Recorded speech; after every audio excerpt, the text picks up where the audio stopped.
Vincent Labarthe, bonsoir. Vous êtes vice-président de région en charge de l'agriculture et de l'agroalimentaire. Merci d'avoir accepté notre invitation. Un bilan de cette 11e édition. Bon, vous allez nous le dire bon forcément. Belle édition, forcément bonne, mais au vu aussi du travail qui a été effectué, parce qu'on a eu des efforts considérables sur le renouvellement de ce qui constitue ce salon. Et donc, effectivement, on peut se féliciter d'une fréquentation qui, sans qu'elle soit spécialement beaucoup plus à la hausse, mais enfin, est un peu à la hausse, et puis surtout des retours que l'on peut avoir, que ce soit d'ailleurs des consommateurs ou de tous ceux qui ont fréquenté le salon, comme des exposants qui sont tous très heureux des 4 journées qu'ils ont pu y passer. Combien de visiteurs est-ce que vous avez dénombré en ces 4 jours? Donc là, on est à peu près à 60 000 visiteurs.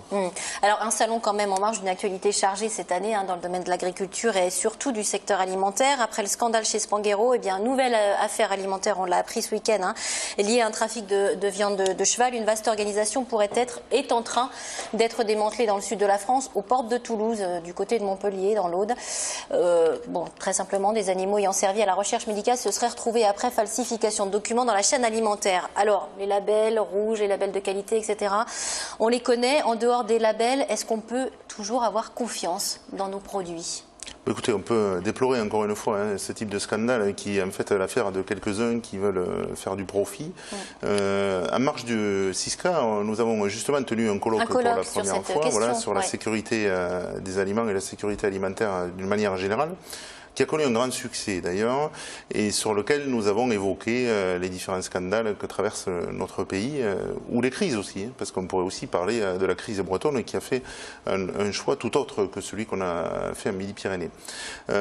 Tous les outils sont là pour qu'on puisse avoir dans l'assiette tout ce qu'il faut, des aliments sains et en quantité également, mais des aliments sains.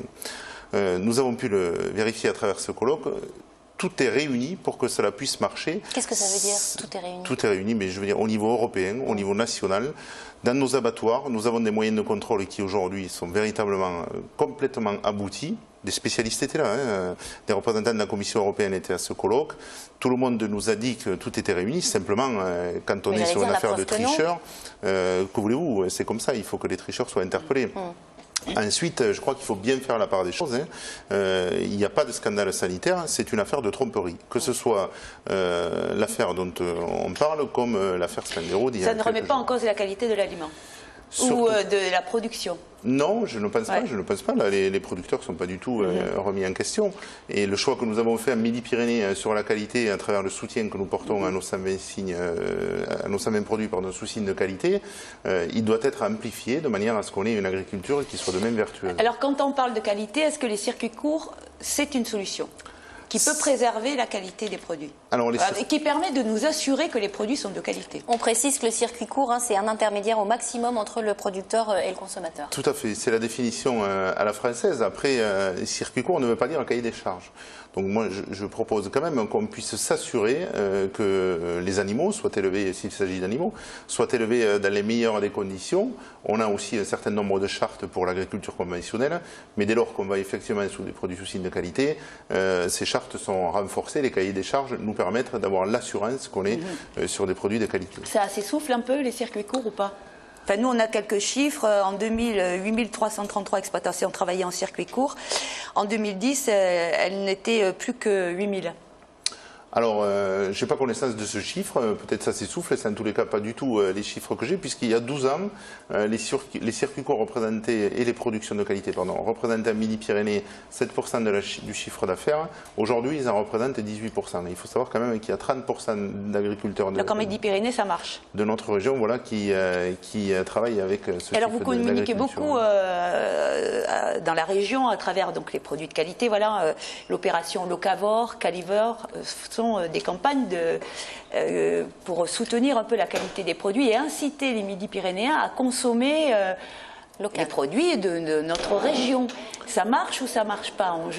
On a des retours là-dessus? C'est abstrait, c'est concret? Non, non, ce n'est pas du tout abstrait. Je pense qu'on a des premiers retours. Simplement, on est sur des politiques qui appellent beaucoup l'inertie, des changements de comportement par rapport à la société.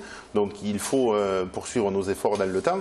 Mais aujourd'hui, on commence à avoir beaucoup d'adhésion sur les calivores. D'ailleurs, je vous invite à prendre vous aussi cette carte, qui est la carte du club des Calivores. Et alors, j'ai droit à quoi avec cette carte? Avec ça, vous pouvez aller dans des restaurants, et ils sont bien souvent toulousains pour le moment. Montrez-la, levez-la un petit peu qu'on la voit mieux. Voilà. Qui vous serviront des menus uniquement à partir de produits de Midi-Pyrénées. Donc le Calivore et le Cavore. Voilà, vous pouvez vous inscrire sur le site et donc c'est www.calivoremidipyrénées.com et vous pourrez ainsi aller déguster les meilleurs produits. Une dernière question, Vincent Labarthe, parce que le temps passe très très vite, mais la Commission des comptes de l'agriculture vient de rendre son rapport, ses résultats pour l'année 2012, ils sont mauvais.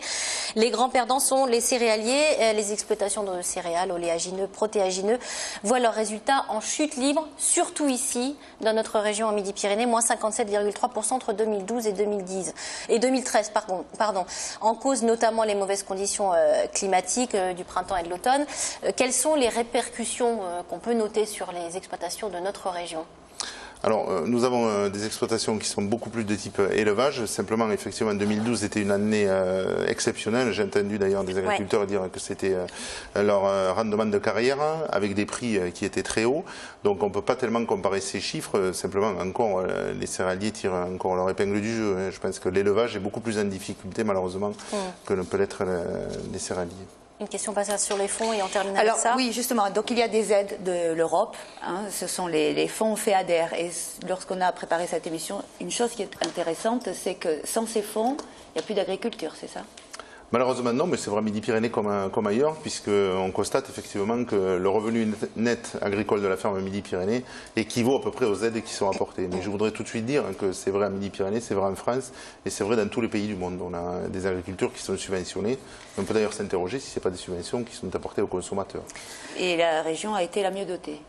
Nous avons effectivement une enveloppe importante de 1,350 milliards d'euros à répartir sur 7 ans pour ce qui concerne le second pilier. Mais malgré tout, nous n'avons pas les moyens de gaspiller cet argent. Merci en tous les cas d'être venu nous en parler. Je rappelle que vous êtes vice-président de région en charge de l'agriculture et de l'agroalimentaire.